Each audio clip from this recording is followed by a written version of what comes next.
Good day, Money Masters and Treasure Hunters. Welcome to the November 20th wonderful Wednesday edition of today's Closing Bell on the Tom O'Brien Show.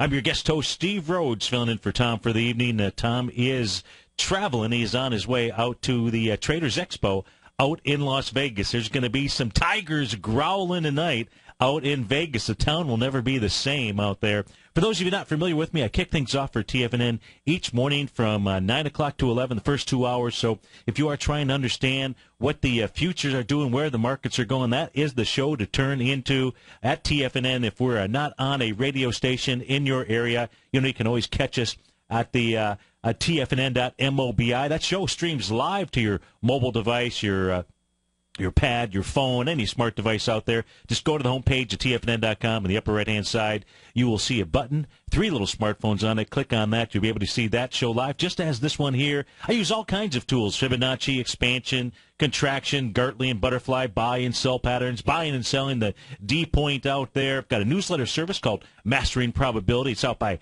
8 o'clock each morning. Covers everything: the futures, the Forex, commodities, stocks. If you haven't had a chance to check it out, you can do it risk-free. 30-day unconditional money-back guarantee. All the details on the homepage of TFNN.com. But this show, folks, it's all about you, and I absolutely treasure your presence here today. My outcome, as always, is to help you to become a better money master and to provide you with tools that each of us need in order to lead an inspired life. Because leading an inspired life, folks, that's truly what it's all about. So let's go look at one of our tools. You'll love this tool. I call this a diamond in the rough. If you were to visit a diamond mine, you would see only ordinary earth, because diamonds in the rough bear little resemblance to the brilliant, valuable gems that sparkle in the windows of jewelry stores. You see, diamonds must be found, then cut, and finally polished before they become the precious gems of great beauty and value. In fact, if you were to analyze the chemical properties that compose a diamond, you would find that these chemicals are worth very little individually. But in the slow-working hands of the universe, they produce a work that is magnificent to behold, and thus goes the world. The universe, folks, has made you a gem of life, and you are the one who has the opportunity to take that diamond in the rough and fashion it into a thing of beauty and brilliance. Have you been cut a few times before in life? I know I have. Maybe if you were long, you were cut today. But, folks, here's the deal. Once we polish our cuts, these facets of life, they create a sparkle and a brilliance to behold. You are the diamond cutter. You are the diamond in the rough, and you are the gem in our life here at TFNN.com. Let's go check out the brilliance of these markets. We had the Dow finish off 66 points, closing out at 15,900. The S&P was down 6.5 points. It closed at 1781. Composite off 10 points, closing down at 3921. Russell 2000, not too shabby out there, only down a point and a half, closing out at 1099. Apple was off about $4.50 here to the upside. Priceline, booking your tickets to the moon. It went up to closed at 1147.09, up 2.5%. We had Clovis Oncology up about $8. That was up 17%.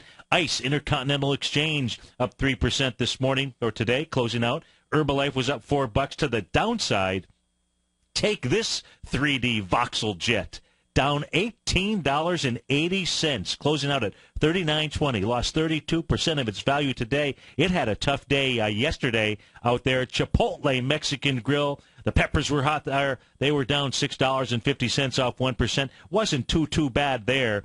But Smucker's JM, the Smucker's Jelly, off 6.5%, down $7 with volume, big volume. ARC Group Worldwide down 25%. 3D Systems off 8%. Hey, Goldilocks and silver. Let's take a look at the metals. You had gold finish down $29. It's down $29 right now, trading out at $12.44. Silver down 47 cents. So both of those off 2.5%. Some volume behind the move there. Silver closing or trading out right now at $19.80. Late Street crude is flat. Our call-in number, though, 877-927-6648. Give us a call, folks. We can take a look at your stock, anything that you like. So let me first, instead of just going right to the S&P and the Dow, let me show you exactly what is going on in the areas that you need to be careful of and what you want to be watching with regard to this market. Now, what I'm first going to do is I'm going to pull up the Dow futures. Why the Dow futures? Well, because it's really been the strength in the marketplace as of late.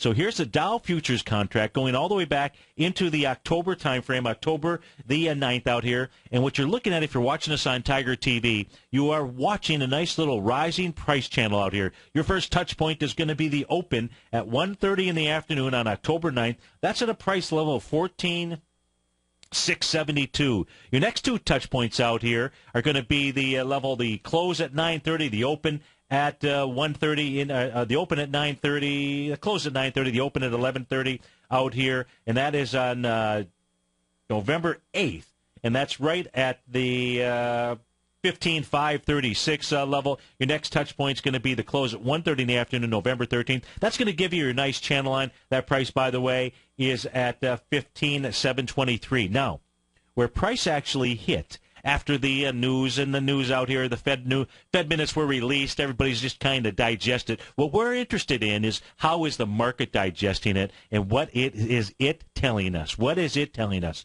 And at this stage here, you're going to see that price, as it was moving down here after the bulls and bears decided, you know what, it was the bears that were going to jump on board here. Again, it's a 2-hour chart that we're looking at. What you can see is price ran right down into the bottom of that rising price channel. And it bounced off of that just a little bit out here. If I actually put the relative strength index out here, you'll see this is our barometer of overbought or oversold. It is neither overbought nor oversold, so it's got more room to run to the downside here. Now, the bottom of the price channel is probably right. Let me pull this back here. Because it's rising, I can only give you really a guesstimate. Let's just say it's going to be right around 15,850. You're at 15,880. So if you come in tomorrow and futures are off about 30 points, that won't be good. It won't be good, especially if for the next several hours what we see is just simply a move sideways out in the marketplace. But the futures being down, well, here, it's pretty clear. The futures being down below the spike low into this 2:30 time frame at 15,834, that's going to set up a move lower. How much lower? Well, if we take a look here at the Dow, number one, we'll just come off of the most recent swing point.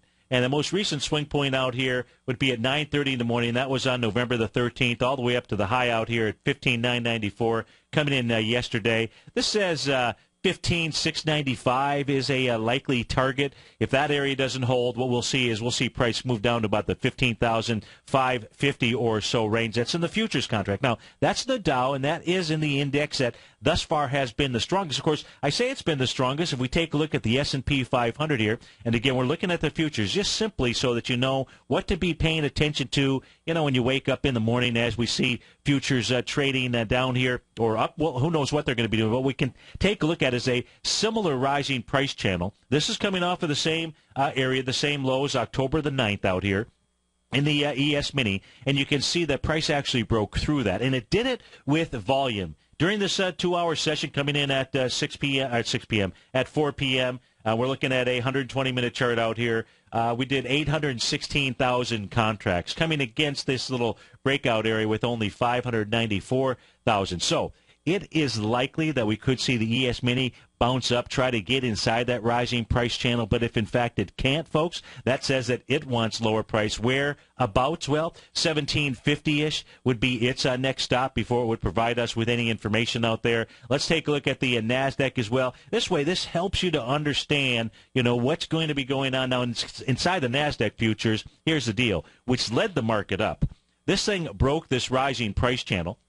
Same one that we're looking at, coming back into the October 9th time frame, and it broke it in, like when you break a horizontal, when you break a diagonal trend line, a channel line, what price tends to do, it tries to get back inside just to prove that the break was real. Well, in the case of the NASDAQ futures, it broke through that area. It did it November 18th, so a couple of, that was yesterday, right? This is the 19th, no, 20th. So 2 days ago, tried to get back inside here at 11:30 in the morning yesterday, November 19th. It was rejected. Had an opportunity to try to do that here at about 11:30 this morning. Failed to do so, so it wants lower price. So what led us up may actually be leading us down out there. So that's putting the futures together so you have an idea of what to be paying attention to. Now, if you were listening in at 9 o'clock this morning, I think it was at the 10:30 show that we were down. It was at the 10 to 11 o'clock show.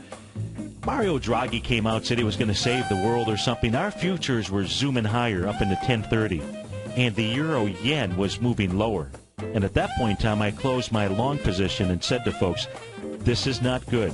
We come back, we'll take a look at that euro yen. It's projecting lower price. We'll be right back.